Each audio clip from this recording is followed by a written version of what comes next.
Hello everybody and welcome back to the Fortress of Solitude. Today we're going to be talking about Absolute Superman issue 18, written by Jason Aaron, with art by Rafa Sandoval, colors by Ulysses Areola, and letters by Becca Carey. The Absolute Superman fights a terrifying new threat as 3,000 years ago in ancient Egypt, a young boy named Teth Adam watches as the Pharaoh's guards beat an old slave, stomping him into the sand.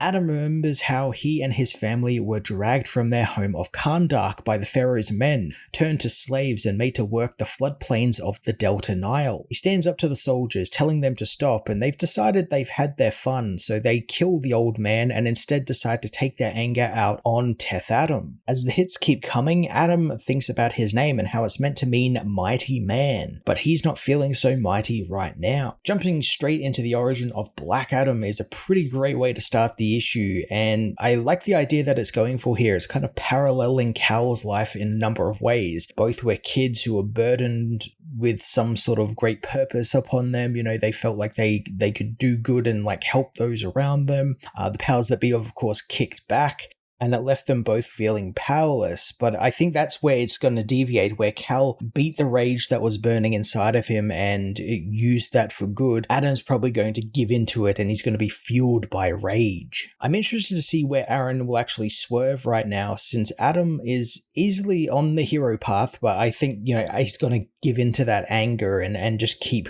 going down that path, and they'll probably make him a dark mirror to Superman in terms of, you know, the path each of them could have taken. You know, they represent each other, two sides of the same coin, if you will, since the Absolute Universe is going to chew Teth Adam up and spit him out and make him do some awful things, and I'm intrigued to see what Aaron's going to do with that. Adam eventually begins believing that no one was mighty enough to change the world, but he might be wrong, as a mysterious stranger soon appears in the slave camps one night, speaking of a man who will soon save the enslaved and topple the towers of the overlords and bring freedom to the oppressed. The slaves question the woman's prophecy, as the text also pretty much confirms this is the Phantom Stranger, or the Absolute Phantom Stranger, which is quite a big thing. You know, that's one of the forces who's quite high up there, you know, think like, you know, Spectre level, a little bit below Spectre, but like of that same level. So someone, you know, getting very close to like godhood and stuff like that. So it's very intriguing that they would appear here.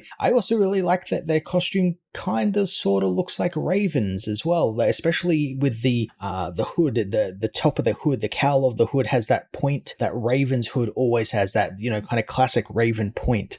So I imagine maybe there's some sort of connection there. Maybe they're mixing characters together, but I do like that Phantom Stranger is here and is kind of heralding what I assume is Superman's arrival, because they go on to mention how he'll shoot fire from his eyes, be able to fly, and wear the dust of his home on his back. So I'm fairly certain that's probably referring to Superman, but again, there could be a swerve here where they're actually talking about Black Adam, you know, someone who's going to rise up and then free the enslaved and everything. I could definitely see there be some sort of misread in the prophecy sort of thing, and they're talking about Teth Adam instead of Superman, or vice versa. Adam takes the woman's words as just that, words, as from his own experience, the gods aren't listening and no one is coming to save them, so he's going to do it himself or die trying. Quietly escaping the slave camps, Adam heads into the Red Land, a endless desert he knows the slavers will not chase him into, since they'll figure he'll die long before they end up finding him. Soon he shouts to the skies, knowing full well there's never been any gods watching over them and it's all a lie, but he demands these so-called unseen gods to strike him down if he is lying, and suddenly a bright light appears, a light belonging to a Brainiac skull ship, who proclaims to be the Wizard of the Sands of Eternity, and Adam should run.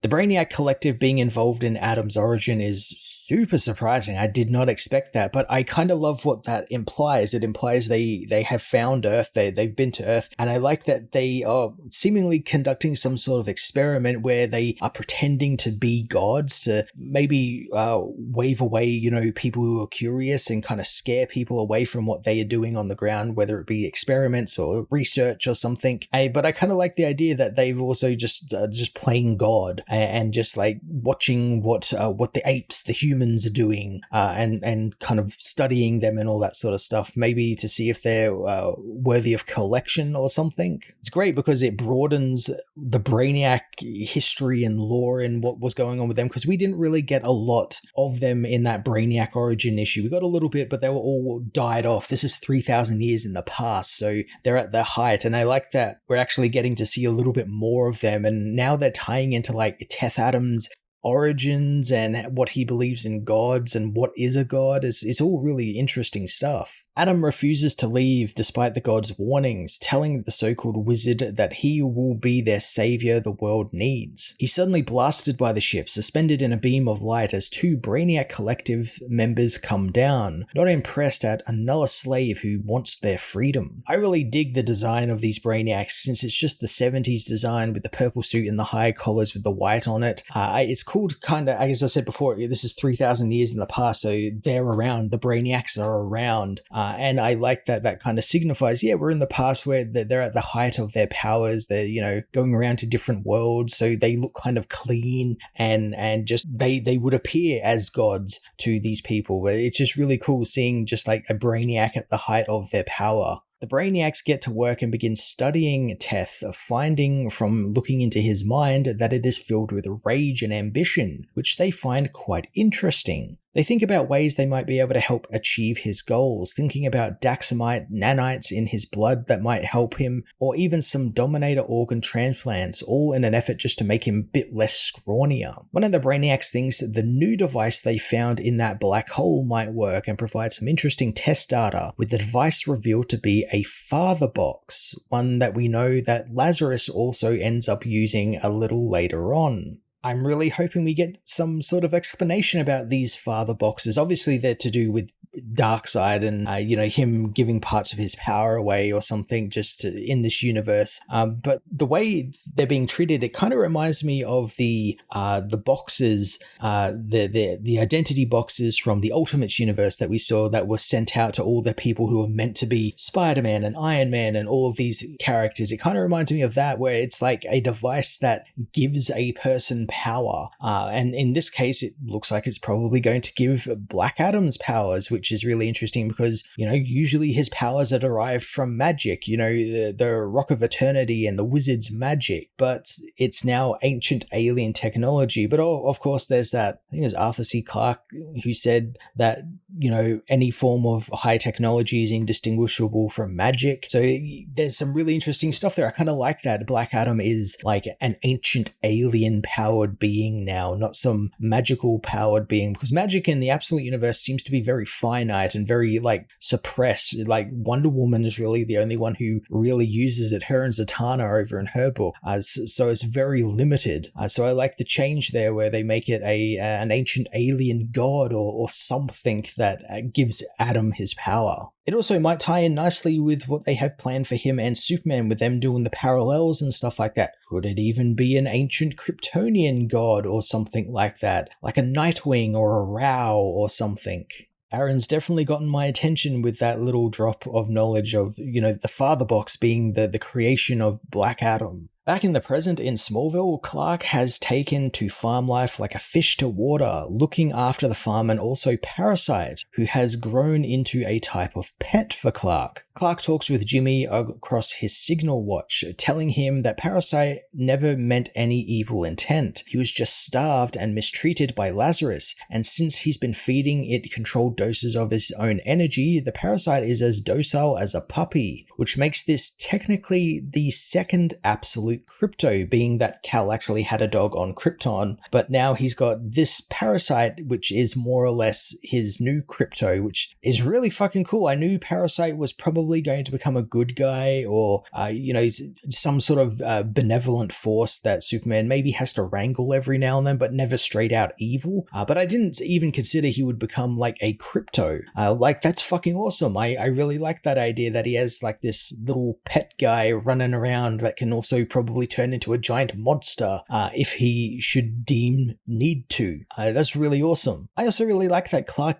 gives it a name. He doesn't just keep calling it the alien parasite or something. He calls it Psi, as in parasite. I like that idea because, of course, Clark would know the benefit of a name and having like a name to be called by and what that does to a person. So, of course, he's going to want to try and humanize this alien being. Jimmy still thinks that Clark should be careful since he's still having nightmares about almost being absorbed by Parasite. Clark asks Jimmy about his new job, but he fucking hates it as it's revealed that his job at the Daily Planet is nothing but typing prompts into an AI and getting coffee orders wrong. He still thinks though this is where he needs to be, and I'm really glad that Jimmy is alive because last issue it kind of left it very nebulous whether he survived being absorbed by the parasite, because what we saw of him in that issue, it was pretty fucking horrifying, so I'm glad he survived. I also like getting to experience a little bit more of the Daily Planet and what that has become under the rule of like Lazarus and who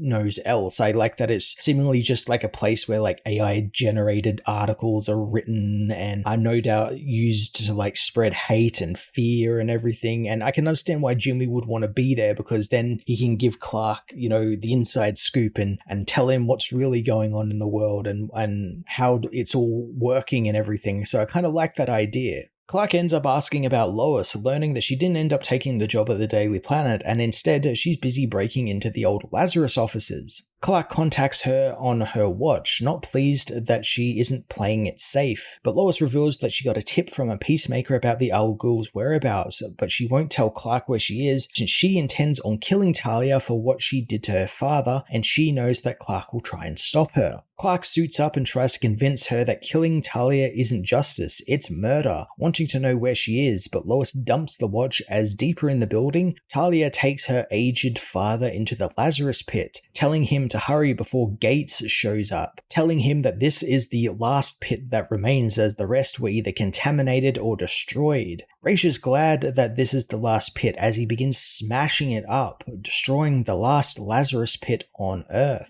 He tells Talia that he's finally letting go of the madness that has gripped him for too long, and that makes me really happy to see that Raish isn't going back to being a straight villain like I thought he would be. I still think he's probably going to go the villain route, but become more of like the Prime Earth Raish, where he's a bit of an eco-terrorist, where he comes to blow with Superman over the methods of what he's doing, not what he's actually planning on doing or his goals. It's how he goes about doing them. And I'm very happy that Superman's talk actually got through to him and he wants to try and end the obscene madness in the world, a madness that he helped perpetrate. Talia attacks her father, demanding to know what Superman did to him, and all Raish will say is that he read to him. But it wasn't the book that convinced him, it was the man who brought it, the one who took the time to try and save him, something no one has ever done. He wishes to make amends for the life he wasted and for what he has done to Talia, but Talia brandishes her sword, not recognizing the man in front of her as her father.